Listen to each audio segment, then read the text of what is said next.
Peak Wealth Management proudly presents Finding True Wealth with certified financial planner Nick Hopwood and accredited investment fiduciary Jim Pilot. Nick and Jim believe by making simple, good financial decisions, you can retire with confidence. And now, let's turn it over to your hosts, Nick and Jim. Hey, it's Nick Hopwood, founder and president of Peak Wealth Management on the Finding True Wealth podcast today. I'll be sitting with Seth Fisher from MGoBlog. I've known Seth for the last few years and working as a sponsor with MGoBlog. I've gotten to know Seth, and I've learned from our conversations about his background and his past and how he transitioned to being one of the big players in the blog industry, particularly the Michigan sports community, and how that's changed his lifestyle. And it made me think about other clients that we work with who are in retirement and they've changed their lifestyle with a different form of retirement, whether an early retirement or a semi-retirement, what have you, and we call it lifestyle planning. And so Seth was describing to me how he approaches his career path in a different way, and it kind of falls into this lifestyle planning, but in a different order. So Seth and I talk about that, and also how he ended up working with MGoBlog and some of the behind-the-scenes stories. So it's a long one. It's an hour, but I think you'll be entertained. So let's bring in Mr. Seth Fisher from MGoBlog. Okay, Seth, welcome to the podcast. Thank you. It's a very visual podcast. This is actually a visual podcast. Yeah, that's right. Yeah, that's right. we're trying to be funny about it, but this is actually visual. The MGoBlog, the MGo podcast setup at the Bow store is pretty good. But but look at this. This is great. You got a phone and a microphone hooked to it by USB. Yeah. Don't tell Brian. We spent a lot of money on all that equipment. I think I got it figured out here on the budget. Yeah. So anyway, for those of you who don't know, Seth Fisher. Seth, what's your title at MGoBlog? Oh God, we keep making it up. It's associate editor and publisher and business manager of MGoBlog. That's a lot of responsibility. Yeah. So basically like Brian's right hand guy. And for those of you who don't know what MGoBlog is there a URL? Yeah, it is MGoBlog.com. Yeah. Wow. We cover football, baseball, and hockey and basketball. University of Michigan athletics and Michigan State.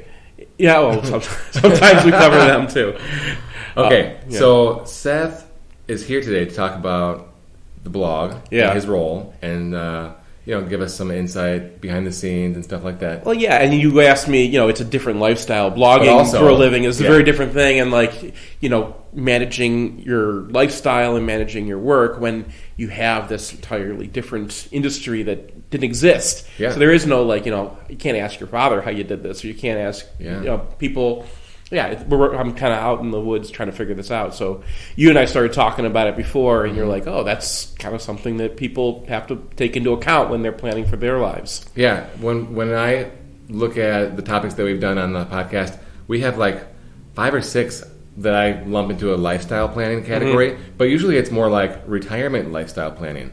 Like, how do I know if I'm ready to retire? What am I going to do with my time when I retire? What if I want to have early retirement or a semi-retirement? Right. And so yours kind of fits in that theme, but the timing order is not chronologically the same. Right. Right? I mean, the idea is I don't want to ever stop. I don't want to retire. Yeah. I want to have, and people call it a lifestyle business, but it's really, you have to work around, you have so much time in your life. And are you going to spend all of your free time when you're old and you can't do things and your children are already grown? Or are you going to kind of use, it's not like I'm using up my time when I'm old. I just want to be set up so I can have, a fun adventure and enjoy everything that's there while actually, putting in the work to make sure that my family can enjoy things and have nice things. And the work that you enjoy doing. Yeah. Yeah. Yeah. I don't think everybody can find something that they enjoy doing as much as I enjoy MGoBlog. It's just not fair. All right. I really, really love writing. I love our sponsors like you. I'm friends with a lot of the people that we do business with. And readers. And the readers, yeah. I go to a tailgate and I'll just start talking Michigan football, which is what I love talking about anyway. I don't expect anybody to find a job that they enjoy that much. Okay, I got really lucky in that. Yeah. So that's great. Yeah. So we talked about semi-retirement. It's not like you're semi-retired or anything like that. It's a full-time job. Yeah. But the thing is, it's something you love, and it's not a 9 to 5 where you have to be butts in chairs. Right. And it's, as you described, seasonal. Yeah. Right. So my season goes. In the fall I'm covering football. I have to watch a lot of film, and I have like 3 main articles every week during the football season that I have to like get done, and they all take a tremendous amount of work. One is the next Sharpies, where I just go through Michigan's film and find something interesting to talk about from the game that just happened. Then I have to transition right to the opponent, and I got 2 big articles on the opponent to watch. Then we have to do the podcast and everything, and you're paying attention to college football around everything. I'm trying to like keep up with everything. You have to follow a lot of coaches and a lot of X's and O's things. Those things change so fast. So football season, my family knows that like I'm going to be a ghost, especially during the week. This year we had 2 bye weeks, so I had like things that I saved for the bye week, and then I'll get things done around the house, and I'll be with the family. And then, wintertime, things calm down, and we do wintertime activities. We ski as a family. We, play around outside. And, I'll spend more time with the kids then, because I know that I'm going to be missing it. In spring, we put out this book, Hail to the Victors, every year. It's very nice. Yeah. Well done. Yeah, thank you, because that becomes my life. And so, my book becomes, my life during the spring. And then once that's out and sold and in stores, then July to August up until the season comes, there's a bit more work to do than in the winter, but there's still an easier time then. We sail, and I go to swimming with the kids during the day and stuff. So that my life becomes seasonal like that. Other than that, I have Michigan's got a schedule. I have to go. If there's a basketball game, I have to schedule my life around that. Football, obviously. During the football season, I'll go up to Ann Arbor on Friday afternoon. We'll do the podcast.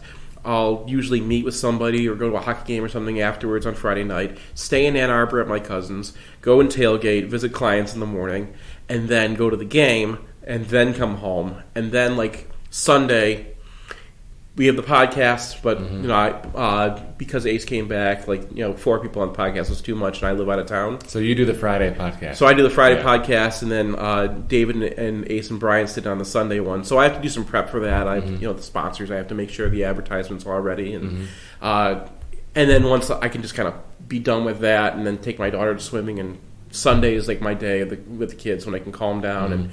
And during that time, I'll download the game from the week before, and then start watching film by Sunday night. Cool. Yeah. So let's back up a second and talk about how did you get to be at this point, right? So you grew up in Michigan. Yeah. Right? Michigan fan, lifelong fan. Yeah. When I was 11 years old, I got to go stay for a weekend with my cousin who was at Michigan at the time. Same cousin I stay with on the weekends. And he had 2 roommates, both female, who didn't believe in shirts. And they took me to the football game, and I got to watch Desmond Howard just eviscerate Indiana.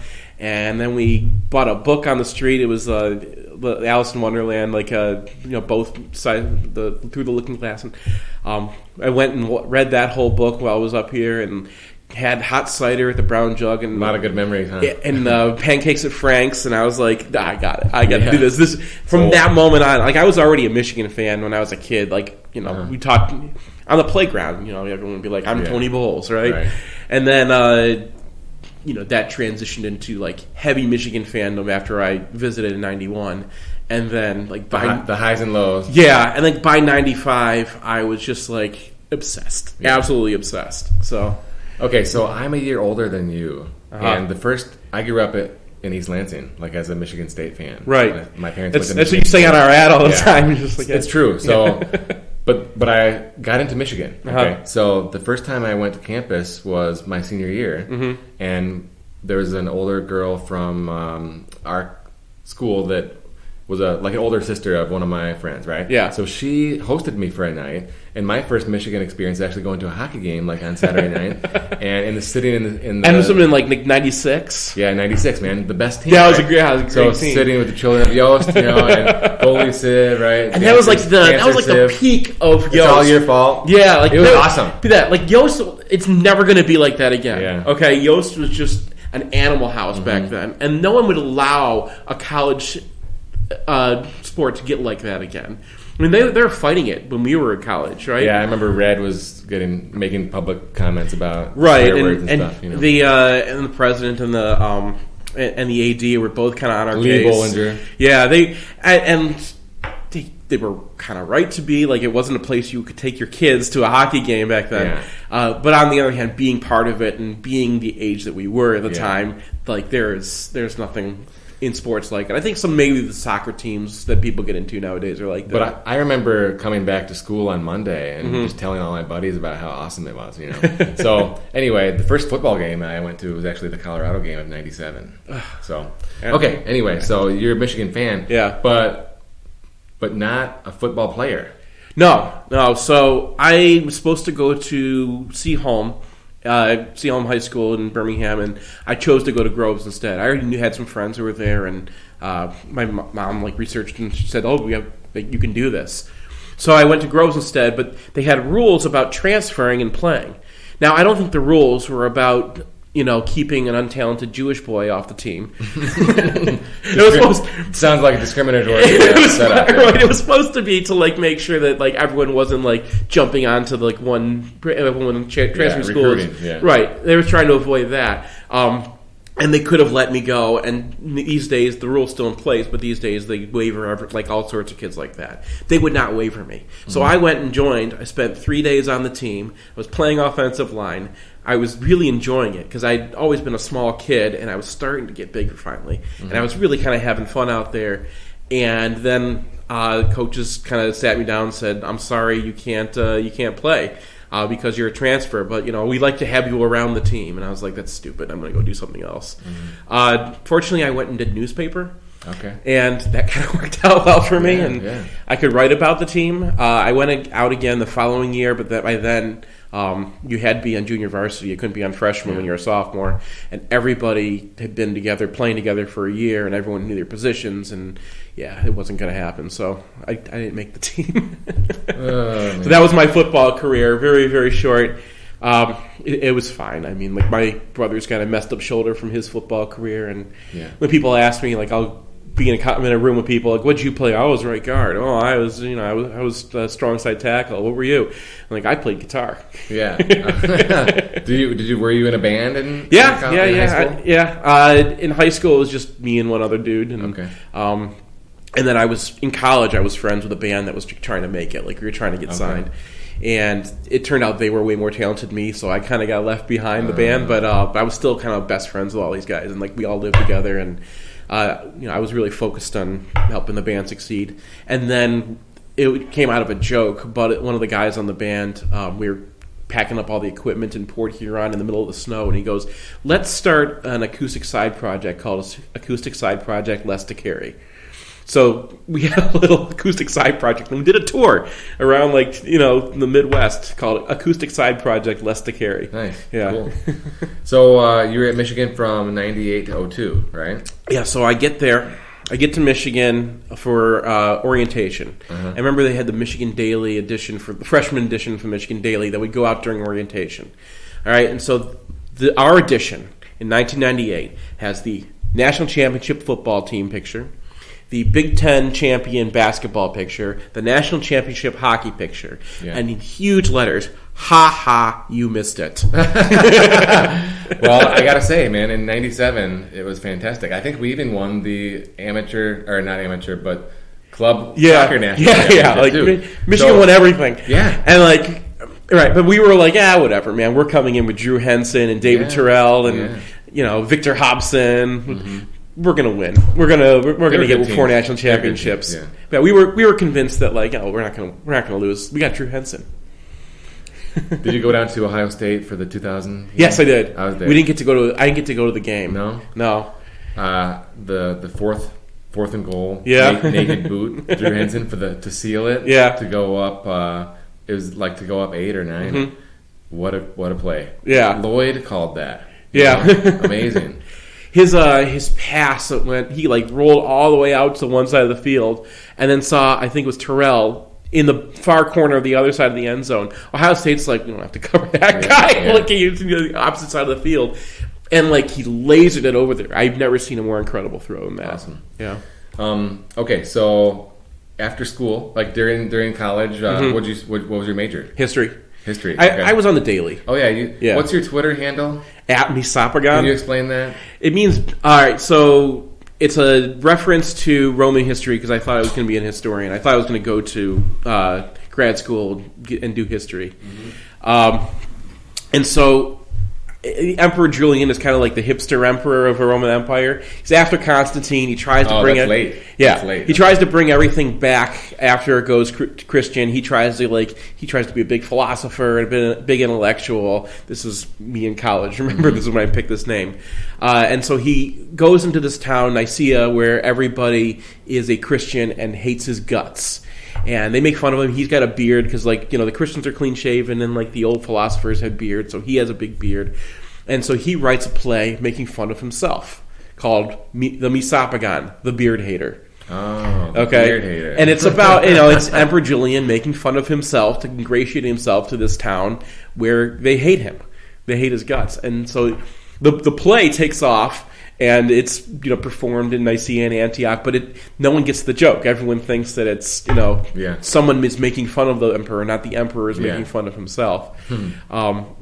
So he also burned his ships way before Cortez. I want to point that out. So do you like to work that whole idea, making fun of yourself into your I was a bearded guy who's an intellectual. Not everybody understands. Who has a sense of humor about himself and maybe gets his ideas a little bit too far ahead of him and. There's a little bit of a hipster thing, and back then, everybody had an internet name, right? Orson Swindle was the guy in JDDS. Mine was and Hopwood 1. Yeah. So you look at a guy like me and right. you think that guy's got creative written all over him, right? Right. Okay, sounds like a money manager. Right, but everyone had a. But it's early 2000s. We all had our internet names, so that was my internet name. And, so after school, publishing. So I went into trade magazines. Got a job at BNP Media, working for a magazine called Pollution Engineering. I was originally part-time. I was just doing I was products editor. So everyone who comes up with a new environmental product would send us their press release, and I would turn that into something and post it with a picture. And eventually I was editing all the articles, and then I got to be full-time. I was working on multiple magazines. Another one was Industrial Safety and Hygiene News, ISHN, big one. And then I was working on Security Magazine, which is a very interesting world, by the way, the guys in security. Are these all trade? All trade magazines, yeah. Pollution Engineering was the through line. And eventually I had a really good manager, a really good publisher named Doug Glenn. One of the people that I really, still need to thank a million times and probably need to call him up and say it again. But Doug kind of saw something in me. I asked him, what does it take to be a publisher? No one comes from the editorial ranks to be publisher. They're all salespeople, right? Okay. But I'd actually come up with some things. I started our first podcast. No one was doing a podcast in 2003. No. So I did that, and then I did this interview with President Bush and John Kerry during the 2004 election. Asked the candidates, where the readers got to submit questions, and I kind of pulled a lot of strings in order to get these things done. And I got the Bush camp to agree, and then the Kerry camp agreed, and then I told the Bush camp that the Kerry camp agreed to more than they had, and the Bush camp was like, okay, I guess then we have to do it too. Mm-hmm. And I got this incredible article. And at the very last minute, I think I can tell this now, but they would not have wanted me to disclose this before. The Bush campaign came back to me and said, we need to change the answer on global warming. Because originally he agreed on it and agreed with the science, and then apparently there were some major donors inside the party who were like, that cannot be part of the platform, and they had to change it. And I already had it down. Mm-hmm. And as a journalist, this was a really tough decision for me because I'm like, I have this thing too, but in the end, I decided, like, if that's the candidate's position, I have to present the candidate's position. So I did make the change, and I did, bow to the pressure or whatever, but I thought it was the right editorial decision. But that was like my big moment there, and I presented originally like, okay, we can sell a sponsorship to this thing too. It's going to be the whole issue, and that made some news because no one had gotten an interview with both candidates on environmental issues. It just wasn't something that people had gotten. It was all about Iraq. Yeah, right. It was the 2004 election was about all sorts of other things, and no one had really gotten in on those issues, which were major pressing issues, especially to our readership. I don't know, people are not going to care that much what's about the it. age group? What is the demographic for MGoBlog? For MGoBlog, Yeah. 25 to 45. Okay. Mostly men, obviously, but we have a much higher female percentage than I think most other sports sites do, just because we really, we look out. We know that there's a lot of female fans out there, and we care about it. So we want to make sure that they have, they're feeling comfortable on our site too. Yeah. And I think it's like a lot of doctors and lawyers, lots of lawyers, people who want to like think intellectually about their sports team, right? Absolutely. Yeah. Okay. So so Doug Glenn gave me an introduction to publishing. Okay. And then I became an associate publisher. I was like learning under him. I learned how to do the business side of the job. And then I became publisher in 2008 of Pollution Engineering, right in time for the crash. Yeah. So here I am, like 28 years old, in charge of this whole operation. Everyone who works for me is older than me. Some of the people who work for me were my former bosses, and I really didn't know what I was doing. But I tried new ideas. That was my thing. I was going to try different things, but there was no money, and there was, it was trade magazines, and being in print in 2008, it was kind of time. So by that point, I was already looking at a lot of online things, and I was reading MGoBlog already, and I kind of already had this feel that like the internet is going to be where people are going to get their news, and the younger demographic is who I should be writing for anyway. And I'd already tried a lot of these new media things anyway, because I've been working in publishing. Podcasts and everything, yeah. Yeah, and I understood where the advertisers were, because I'd been a publisher. I'd talked to advertisers, industry, people who are selling equipment to business, but, marketing is marketing, and I understood kind of what their needs were and what they were looking for in the modern age.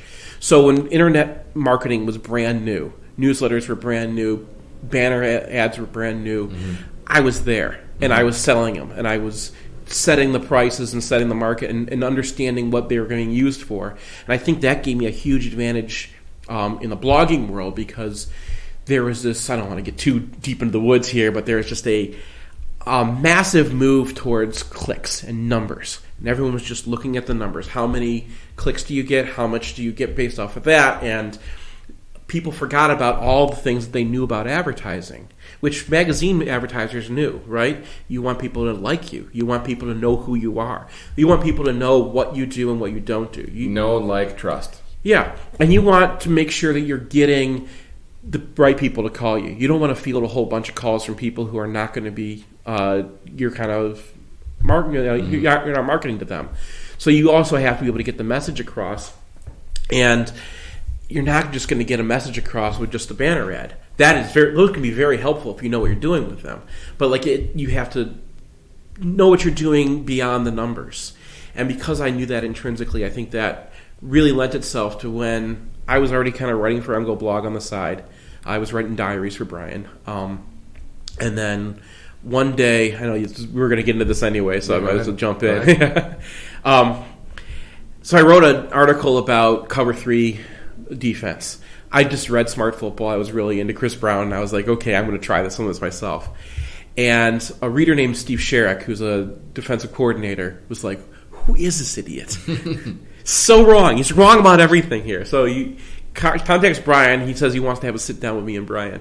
Or he wants to sit down with me and tell me. And it was just a diary post. It was just diary. Well, my diaries are getting front page all the time. So it was a diary that got front page, and then this guy was like, so does Brian make the decision back then to front page? Yeah, okay. Yeah. And it was a smaller blog back then, too. Yeah. Tom Van Haren was already writing for him. I think Tim came on around that time. But I was still just kind of a reader who was posting on the blog. Yeah. And then, so this is like this early preseason 2009, And Brian's like, okay, and I think I already written an article for Hail the Victors at that point too. So Brian asked, number one, do you want to edit Hail the Victors next year and copy edit? I took it over in 2012. But also, do you want to like copy edit the articles on the site? After Steve Sherrick laid into me about cover 3 defense. And I learned a lot right then about like what you're the expert. What the free safety is. I don't want anyone to find that article. It's terrible. But I was that started me writing for MGoBlog and getting a paycheck from MGoBlog as a side thing. I was still publisher of Plymouth Engineering #1, and then I was doing that on the side. And then when Tom Van Haren left, at the same time ESPN poached Tom, and at the same time Rivals poached Tim. So Brian all of a sudden had like nobody. Yeah, void. Yeah, a vacuum. What year was that? I think it was 2011. Okay. Yeah, just in time for Hulk. Right. Right. So he brings Ace on board full time. At this point, I'm already copy editing the whole Hail of the Victors every year, but it was still being published through that other company. And I started taking over. Tom was starting to do like some of the advertising for Brian because he's not good at that. He just does not want to talk to advertisers. He doesn't want to think about it. He's not good at billing. He's not good at cashing checks. Like all that stuff is just, he wanted it off his plate. And Tom had just kind of stepped in and was doing a little bit of that. So I talked to Tom, and he kind of walked me through some of the things he was doing, and then I just took that over. And then I made a deal with Brian to make commission off of what I was selling based off of what I did with the I knew how commissions worked because of with the sponsors. Yeah. So I made that. It was becoming a larger part of my business. It was like I was spending more and more time. Who was your stuff. the first sponsor that you worked with? Underground Printing. Okay. Yeah, he was already working with Brian, and Brian was just like, "Here, talk to Seth." Yeah. So Rishi and I talked together. We came up with the podcasts and all sorts of sponsorship things. So I think Rishi was the first one, and then I brought in my friend Matt Demarest, who I'd known previously. Yeah, he's like the lead sponsor on every article. Right. Yeah. So who else? I remember my first article. The first one I started chasing was Audible. I really wanted Audible for the podcast, and like for some reason we never got them. And then I also had like my first venture into like corporate advertising. I went after Coca-Cola because they were like, we want to sell this new Coke to everybody, like Coke Zero. We wanted everyone. College football and Coke Zero are going to be synonymous. And now it's Dr. Pepper. Right. But they're like, they were talking to me about like, who our readers were, and I'm like, actually not our readers. That's not our readers at all. Like they are not. These are intellectual guys. These are you're going to want to. I don't know if that's and. The one thing you're not supposed to do is say we're not really a fit. If you're having a corporate meeting and like sitting in a nice boardroom. But you did, huh? But I was like, we're not a fit. I'm sorry. It's just not going to happen. Yeah, I haven't drank pop in like 3 years, literally. Yeah. And Coke Zero's done a fantastic job marketing to college fans, but I think that, they're going to do a lot better with Clemson fans and Ohio State fans than they will with our readership. True, yeah. So yeah, that's a guy who'd never played football, right? Now got the neck Sharpies, going through the X's and the O's, copy editor. I started writing Dear Diary, right? But I was just I would write whatever I wanted to before because I need to take something over, and Tim had just left, so I took over that to start with. But I was just writing my thoughts on Sunday after the game in Dear Diary, and I'd have something. I have my own diary before we got to Dear Diary a whole bunch, and then eventually I broke that off into I think it was Hoke Points. Yeah, I think I remember that. Yeah. So what about a fun story, like a behind-the-scenes story, maybe that I know you guys are real public about everything, but maybe something that people wouldn't remember or something's worth repeating. It's not a whole lot. I mean, we're public with anything we can repeat. I mean, there's our Slack chat that goes on all day long, and we make fun of people a lot more in there than we do on. It doesn't make it to the post. Yeah. I think sometimes you can see in our posts some of the people that we have less respect for because it will bleed through once in a while. But like the old Florida coach with the shark. Oh, it was mostly public. I don't think we even. Yeah, like the day that came out, we were laughing our heads off. But like it was, it lasted for a few months. I want to say. Yeah, I think Graham Couch would be surprised how much we make fun of him. Really? Yeah, like the Michigan State media is just when you're in media and and you're making the same decisions they are, to see them making very opposite decisions and then seeing how it comes out. Like you can make a direct line between the schools that have major scandals and the way that their press corps covers them. Mm-hmm. And the decisions that the press corps makes about how much are you going to let the school decide how you're going to cover them. And so there's some seriousness to it too. Like that's, I think, one thing people will be surprised we talk about. There's not much more than that. We had a way back when Ace came on and Heiko came on and Eric Upchurch was brand new. Eric had an uncle who looks, by the way, exactly like Jim Leland. I still show pictures of him to people and convince them that I was hanging out with Jim Leland with his shirt off. He has an uncle eating a sandwich, right? Yeah, no, I think he was fishing or something like that. But he's just in his in his swim trunks, and we went out to his uncle's cottage, and all had a camping weekend together with all the blog, which was very strange. And everyone, the wives and girlfriends, all came, and we discovered that everybody but Brian plays guitar and likes music a lot. So Eric was playing guitar, I was playing guitar, Ace played a couple songs, and Brian was just sitting there who did I hire? Who are these people?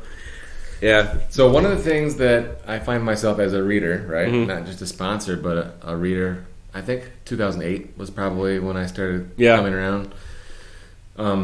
There's all kinds of what appears to be insider acronyms and other things like that. Yeah. So, I remember we try to keep that down on the front page a little bit more now because Okay. So, what are some of the more common acronyms that? Well, right now, BPON is one thrown around. That's the black pit of negative expectations. So that's the way you feel after the Ohio State game every year. Well, it's preemptive. So you enter the black pit of negative expectations before the Ohio State game and say to yourself... I was so positive, though, to the last 2 years. So then you're going to get damaged. You're going to get hurt. All right, picture it as... So I have this down for my Lions fandom, okay? Oh, yeah. I do not expect the Lions to win. If the Lions are ahead by 17 points in the fourth quarter...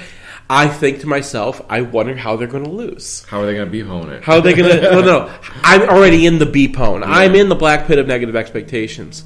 And that prevents me from having to get upset when inevitably the Lions gack up 20 points in the fourth quarter and they lose. Yeah. And then instead of being all upset, I can just laugh about it, right? Yeah. I can just be like, I knew it was going to happen.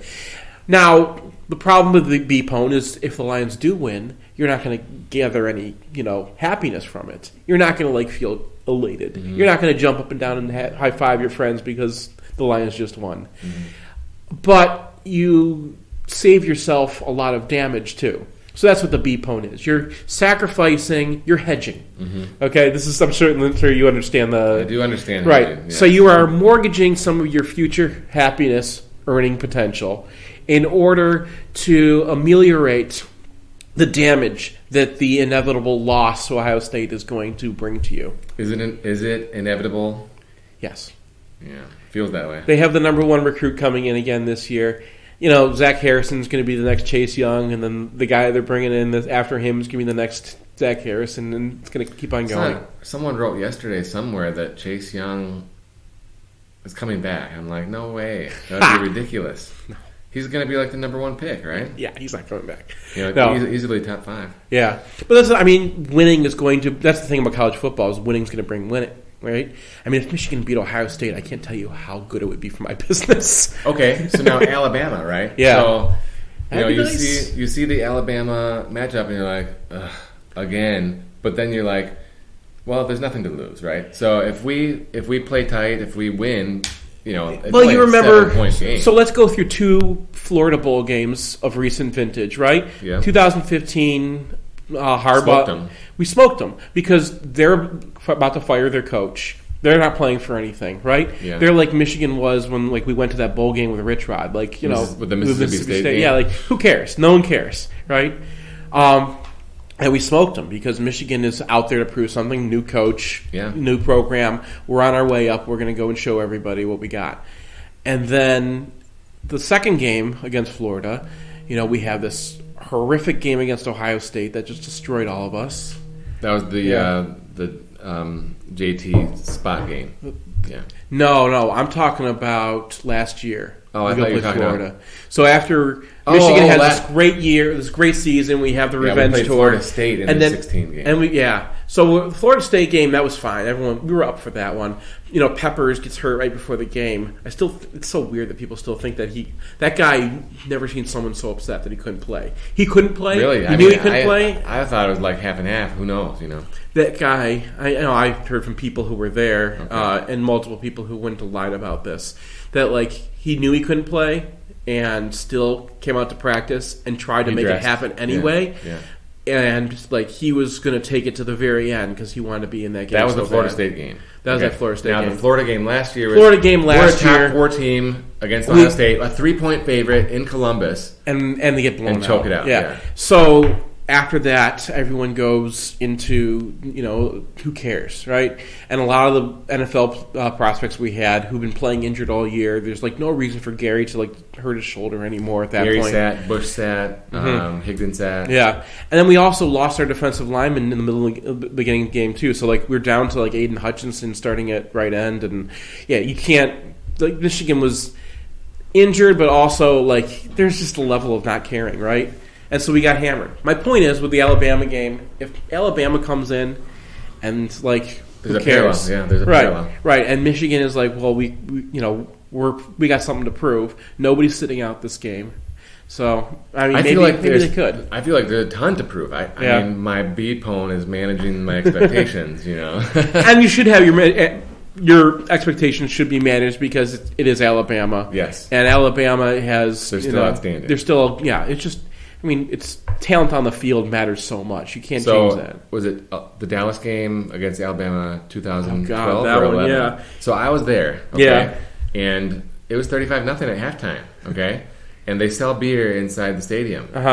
So I didn't leave because I wasn't driving and I had to wait around. But I did find a popcorn vendor right outside in the concourse, and it was unlimited refills. So I watched the second half with unlimited popcorn with a lot of salt. Yeah, high blood pressure problems. I had a wedding that day, so I had told everyone this is my job. I cover, and I think that was the year I'd taken myself full time. Was 2012.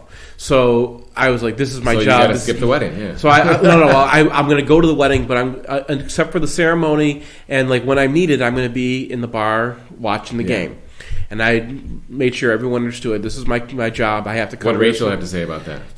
She was understanding because I was starting. This is my, Okay. And I didn't explain too hard about why I needed to watch the game. I was just like, this is my job. I have to watch the game, and everyone understands that. And then I did the nicest thing. After the first quarter, I came back to the wedding, and I was like, listen, I don't want to miss this. This is a family event. Ah, yeah, nice. This is your family. I'm part of your family. I can't miss this. You're too important to me. And it was only 21-0. And Denard was already hurt. And the moment that happened for me was, I think, Denard threw an interception because Roy Roundtree was so much smaller than the cornerback who was covering him that the guy pushed Roundtree out of bounds. Just shoved him. I know it's illegal, but whatever. You're not going to get a call like that. Shoves him out of bounds. He falls down into the sideline. The guy intercepts it, starts running it back. Denard tries to tackle him, and Denard injures his shoulder. That's okay. That's what we're up against. That's what this game's going to be. The best part about that game was we kicked off to Bama, and Bama went 3-and-out. Yeah. And we lost Blake Countess on the kickoff. Oh, man. Who was our best corner? It's terrible. So now you've been at the blog for many years, and the blog continues to grow, right? The vehicle, the medium. So my crucible year was 2014. Okay. So 2014, my father dies that summer on July 4th. In the meantime, I was also trying to take the book. In 2012 was when we first published the book independently. Mm-hmm. And I had made and because that was successful enough, I was like, okay, now I'm making enough that we can squeak by for a bit, and while I make this my career.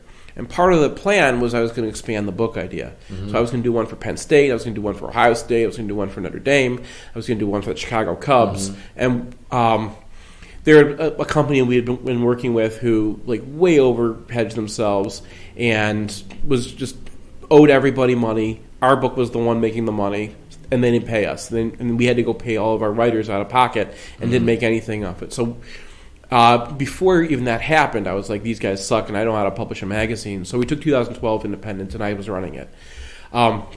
2014 was the year we tried the basketball edition, and I was doing a Penn State edition. And I got this publisher who said, this printer who was going to, they said they were getting in stores all over the place.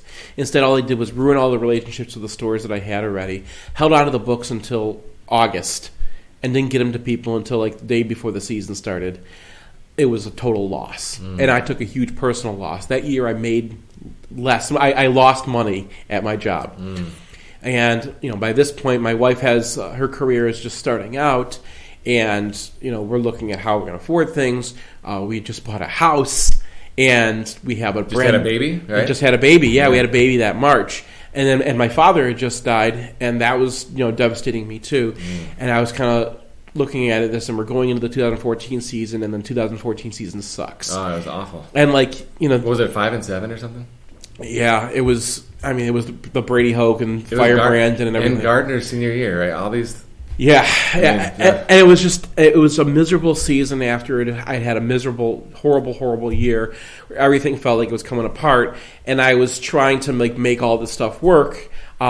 And the question was, do I have to kind of go back to a 9-to-5, or can we make this work? And my wife was really concerned, obviously, and I was really concerned, and I didn't have a safety net anymore because my father didn't make a ton of money, but he had enough that if I was going to have a problem, well, now he's gone. And I wasn't sure. Maybe like by that November, if I was going to have to go. I was giving myself a deadline to start. And Harbaugh comes. Yeah. And just all the ugliness clears away, and I kind of start hitting my stride, and I get some sponsors, and that really kind of saved it. And that was the moment where I finally got it figured out. Yeah. But to have to go that low and have to and be still churning out information, still be doing the job, and still be trying to get it all working. That really kind of cemented in me I can't. Anything that happens bad now, I can be it's not 2014, right? Right. Yeah, that's how I can kind of feel about 2008 in our industry. Yeah. So that's long in the rearview mirror now, and you've got a job you love, right? In a medium, right? Yeah. Blogging that is continuing to grow. I don't know if it's exponential anymore or whatever. So but it's growing, MGoBlog is really kind of, because we're not going to change who we are, we're not going to be a site for everybody. We're going to be a site for intellectual Michigan fans. So I think, but you can still have a bigger piece of the Michigan pie. I think the difference is whether Michigan does better. If Michigan beats Ohio State, we're looking at double, triple the readership. And sponsors who really want to get involved and do cool things. If we ever make it to Indianapolis, we're going to have an event you guys will not believe. And it's been planned twice now. I can buy the first round for that one. I don't think you're going to want to. It's going to be quite a commitment. But that's okay because the beer sponsor is already interested. In 2016, I was in the fourth quarter, we have the ball up 10. Yeah. And I'm thinking about, I better go get my hotel room right now. We had a very large space reserved already at that point. So, that kind of thing is going to be what, Michigan hasn't had its great moment yet. Yeah. We had a couple basketball teams make it to the national championship and not win it. And even that, basketball is only going to be, an eighth of football. So football is the driver. 1/8? Yeah. Wow. And the way football, we're going to have our readers, but the amount of interest in basketball is just not going to be there. So if you look at the volume of hits, right? That's one good measurement, right? Yeah. So if you look at the Ohio State week versus the 2013 Final Four, 2018 Final Four, how does the volume? Is it 1/8? Well, you have to look at football recruiting too. Is that so? Football recruiting was in 2013 February. We're getting 8 recruits within a 2-week span. Yeah. So, like, while that basketball thing is going on, we're also just, Taco Charlton and Jake Butt and all those guys are committing. And so that changes things too, right? So, I mean, all the pieces are connected. You can't just, like, separate one from the other. But, yeah, as far as, there's a lot of metrics you can look at. But also, if you're talking about this stuff every day and you're on the board every day and you see how many people are reading each article and clicking through, you get a sense of what people are interested in. I mean, we're interested in basketball, we're interested in hockey, we're interested in baseball, and there's a group of Michigan fans who will follow that, especially when they're good. Smaller and smaller, right? But the thing is, in sports, people don't have to. So if it's making you miserable, you're not going to always go there. There's a large number of fans who are. First keep in mind, most of our readers are not on the message board. Most of our readers are going to be people who are reading the site and then not commenting. Yeah, and I get that all the time. I read the site all the time, but I don't comment. Yeah, I know.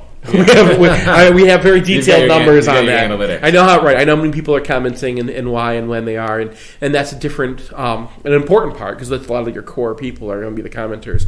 But also, like our core reader is usually not actually a commenter; they're a person who's reading. Yeah.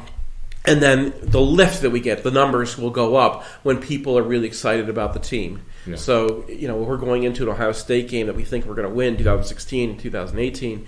The readership is vastly higher than when we lose or when we think we're going to lose. Yeah. And then afterwards, in the aftermath of a game, anytime we have a win, people want to find out more. Now, people still think all the time, they come to me and they're like, oh, hey, at least you're going to get a lot of hits on your site. That's terrible for us. Negativity is terrible. When we lose and people are mad, or we have a bad game against a bad team and still just barely pull it out, and people are mad, yes, you're going to have some people on your message board, and it's visual. But most people are... They don't want to read the column. Well, I mean, they'll want to read the one column of what happened, but they're not going to want to know why it broke. They're not. I need it. I need to I need a UFR. That's why I became an MGoBlog fan. I need a UFR to get through 2007 season. Yeah. But most people are not going to be that in depth about something that's going to make them miserable. Yeah. How many people are going to want to read exactly how Ohio State's base play was tearing Michigan's defense apart? I'm like, why can't we run that play? Yeah. So I know it's from an X's and O's standpoint. It's interesting why Ohio State does it, and it makes sense. But people are not going to be as interested in that as here's a play why we beat Ohio State, right? Yeah, right. Or here's why this. And so no, people mad on the message board is not good for us at all. Yeah. It might be a little bit of flash, but they're also not in a mode where they're going to be like, oh, I'm pissed off, I'm going to go on this message board and write something. Is that person going to have a positive experience with our advertisers? No. So when Michigan's winning and people want to clap a beer together and say and have fun together and want to be around each other and things are positive, that's when business is really really good for us. Right. So we're probably the biggest blog, right, on Michigan. The Michigan pie doesn't grow too much, but you can be a bigger piece of the pie. I think unless you want to count 11 Warriors, because they're a little bit different business model from us now, but we're still the biggest independent blog out there. Okay, gotcha. Yeah. And so just because Michigan fans are legion. So when you think about your career, your lifestyle, right? There's plenty of opportunity to continue in the blogging world, right? To allow you to continue having flex scheduling, work something you love, be there with the kids while they're growing up, and your kids are they're 5 and 2. 5 and 2. So we have a kindergartner and a preschooler. Yeah. So when you think forward to your career, right? Are there any consequences that you are going to have later for? I think you said took a little bit of a pay cut, or at least early on. Yeah. Right? But as the medium grows and develops and Michigan has more and more success, maybe that's not the case, right? But I mean, some of these other people in the lifestyle planning area, like we alluded to earlier, maybe they retire from Ford at 55, but they have a special skill set, right? Yeah. Where they can consult from 55 to 65 and make part-time wages, maybe a high hourly rate, but not 9 to 5, not slaving away with stress. I'm sure the buzzword is a lifestyle business, right? Yeah. And what I do doesn't necessarily always equate with lifestyle, especially during football season, because Right, it's seasonal. Yeah. it's seasonal. But you set your priorities. I think the major difference today is that technology allows you to be able to be as productive from home as you are in an office in a lot of settings. As long as you're not holding a baby. Right. And obviously, if you're an attorney, you're going to have to go to court. You're going to have to go to depositions. You can't, everyone has. So you look at what your real availability is. What's your real-time availability? And what is your real personal availability? Everyone's got a limit of how much they can work. Everyone has a limit of how much time. And what's the amount of time that you want to spend, and where is it important? But I think that we all kind of came up in a society that was a little bit more rigid because of the needs of our businesses, right? You need to be there so everyone can talk to each other. Butts in seats 9 to 5. Butts in seats 9 to 5, because that way we can all get our work done. Well, we can get our work done by sitting in bed when you wake up and go on your phone and you can get an email out, right? So because we have more flexibility, then you have to have more responsibility for your time. And you also have to make sure that you're not working all the time too. You have to work be able for work's sake. Yeah.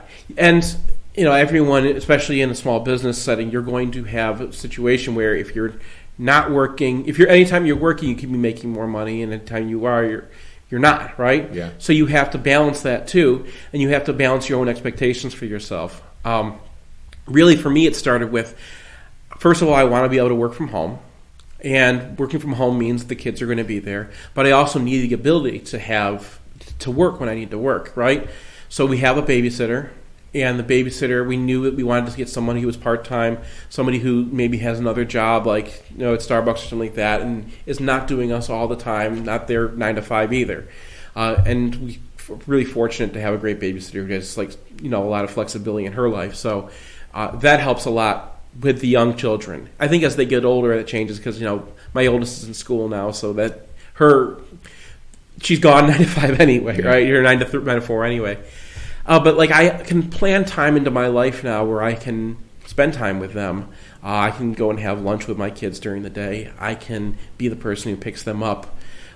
It's a little strange, I think, for our generation. I don't know if your group of friends are the same, but with my group of friends, every man works from home or has as much or more to do with the kids than our wives, which is something I don't think any of us imagined growing up. Mm-hmm. Even in the 90s, I don't think people imagined there would be that much of a shift. Mm-hmm. And when you're talking about in your marriage too, you have to make the same decisions like you do in business. Here's the amount of work we have to get done. Here's our parameters. Here's what we have to work with. And then let's see who can handle these things. Can you take her to school on these days? I'll take her to school on these days. Are we going to be around together? In my faith, we have Shabbat, which is on Friday nights. The family gets together and has dinner. I obviously can't make it on Friday nights during football season, but we make that an important thing as a moment to get the family together. So you make these decisions, and you have just wider parameters now. Mm-hmm. Especially, with my business, I know when the football season is. I know when basketball season is. I know when the games are scheduled, and so then I can schedule family time or family events or even trips around that. Right. So how does that relate to stress, right? Do you feel, when you compare the different career paths, right, being publisher and now being at the blog, does it mean less stress, or is it just back to the old maybe human nature aspect? We make our own stress out of nothing. I think the humans are naturally stressed. Mm-hmm. I think that's part of being alive. Yeah. And I think that a lot of it comes down to how much do you enjoy doing what you're doing? Yeah. So if I'm writing a Next Sharpies article, I'm stressed because it's got to get done. There's a deadline. There's a deadline for it, but it's also I'm getting flow. I'm having fun doing this. Yeah. I think the stress is stuff that I put on myself, but I think everyone that's a personal thing you have to manage. If you're overstressed, you're not going to be working well anyway. So it's part of productivity too, right? And you're not going to live as long. Yeah. So a client retire or quit. I'd say quit because she was like our age, and stayed home with the kids, right? And the idea was, look, I can't handle the pressure anymore. I'm going to have a mental breakdown kind of deal. I need to stay home. But instead of having low stress from being at home, it ended up being the same level of stress because now you're stressed about the kids and the bathroom remodel. Right. It's just a different source, right? But it's the human nature part, like you said. So, it's got to be something that you like, right? Yeah. But you also, if you're having stress problems, I believe, right, it's how you respond to that source. Yeah. And we all need to be better at that. Maybe we'd all be happier, too. Well, I mean, we're very, I'm sorry, I'm into science, and so I bring scientific things into these things all the time, but we're very a neurodiverse species. So not everyone's brains are going to work the same way. Mm-hmm. You have to know how your brain works. Yeah. And so if your brain is able to focus on something deeply and then switch gears really quickly, then you can do that. If you need the systems that I have to keep myself working, keep myself productive, and not miss things are tailored to how my mind works. And I don't think everyone else's mind is going to be working the same way I do. There is one trick that I think I got it from Matt Demarest, actually, that I share with a lot of people, is if you have a little thing, do it first and get it done out of the way. Because that's going to gnaw on your brain. Use that next Sharpie and scratch it off the list. Right. I do like lists. I have a yellow notepad on my desk, and that's my I'll sit down and I'll write what I have to get done. I'll look over which ones are small, and I'll get those things done, because little things that don't get done are what are really going to pile up on you. So you knock those out, and then you feel a lot more free. So knowing what you know now, right? Do you think that more and more people should be working at a more, say, medium pace for longer, right? Where think of the traditional American work 50-plus hours till 65, and then you hit the wall, right? And you can't take it anymore. Hopefully you saved enough money, and now you can have your recreation, right? Or does it make sense to go at a medium pace kind of forever? Well, I mean, you're going to miss things. As long as you like it. As long as you like it. I mean, you're going to miss things. If you're going to work your tail off until you're 60 and then retire, you're going to miss everything that you can do in your 40s. And let me say, it's really hard to retire at 60 these days because Social Security, the earliest is 62, and Medicare is 65, right? So who's going to pay the medical? Right. But you're going to miss those things. Yeah, I think so how do you juggle it?